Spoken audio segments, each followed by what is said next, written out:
When I wrote the song, I was happy with it. I was proud of it, but I didn't expect it to translate to audiences of the size that it did. And I thought maybe it would be appreciated by a very small audience. Obviously, the song was always about, I suppose, an organisation that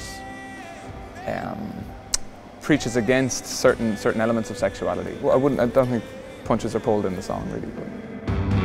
Take me to church, I worship like a dog at the shrine of your life. I'll tell you my sins and you can sharpen your knife. Offer me that day. So it wasn't a good year for the church. It wasn't a good few hundred years for the church, I don't think. But definitely, especially the year that song was released. And public opinion has been changing a lot. And it's definitely, the Ireland that I grew up in is very different from the one that my parents grew up in. I viewed it as a human right. I view it as a human right. Every child grows up in a kind of a culture of very passive homophobia, I suppose, and I grew to grow very frustrated with that.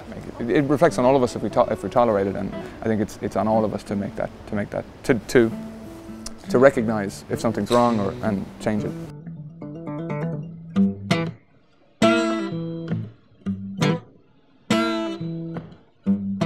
Especially with social media today, it's very easy to just be concerned with what affects you and not really have to think about bigger issues or issues outside of yourself. Certainly my generation, a huge amount of my generation has left Ireland, has been forced to leave Ireland to find work, and I think there's been no investment made in the future of my generation. And I think a lot of my generation feels let down by political culture.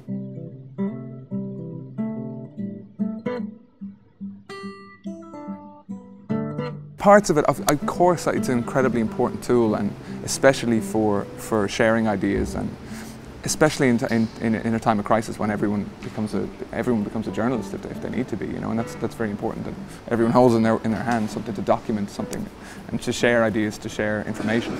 I think that it's such a magnificent tool, and when it's used, I just find narcissism very unattractive. That's just as simple as I can put it. It's a waste of time. There's so many amazing things you could be photographing other than yourself. You know, that's the way I look at it.